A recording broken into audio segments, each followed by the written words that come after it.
We find ourselves now at the end of a small little mini-series I've been running on the fruit of the Spirit, which is one of those concepts in Christianity that gets a lot of airtime. But to be honest, we probably miss the point sometimes. I think when you ask people about religion, the ideas that come to mind are about sitting in a church or rituals or some sort of prayer or transcendence or sacrifice or whatever comes to mind.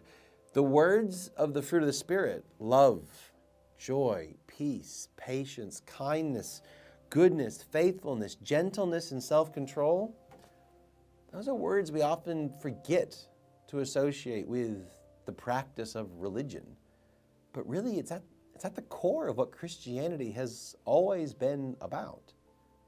I think what Paul is getting at is that the fruit of the Spirit isn't just something, it's not a simple platitude. It's about what it means to be a human being in its fullest sense.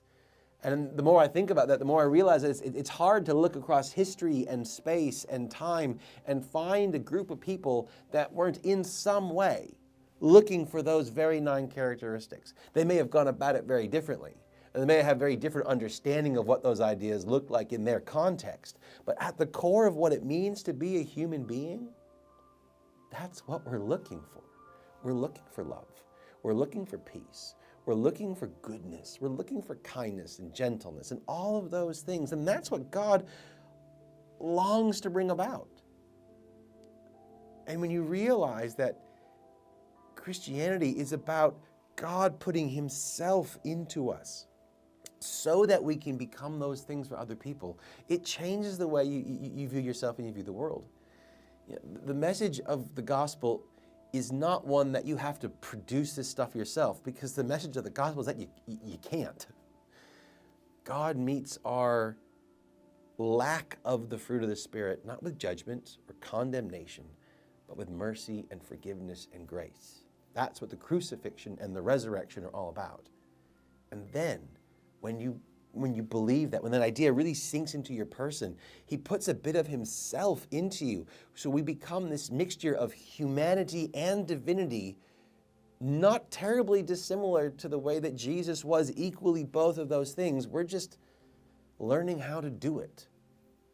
And that over time, this deposit, this down payment that God puts into each one of us of himself, we feed it and it grows. We don't make it happen. We just support the process.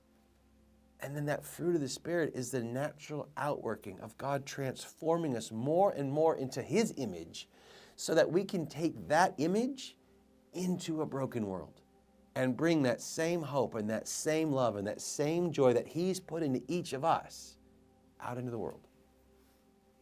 And when you understand that, things begin to make so much more sense. When Jesus says, I've come to the world to give them life and give it abundantly, he's not talking about plenty of money in the bank account, an easy existence with no problems, and really great fun experiences that, feed our egos. He's talking about abundant humanity, becoming truly human, and then helping others do the same. And when you realize that, well, this whole idea of working in a school takes on a different context as well. It's not just about earning money to pay bills. It's about restoring creation the same way that we've been restored.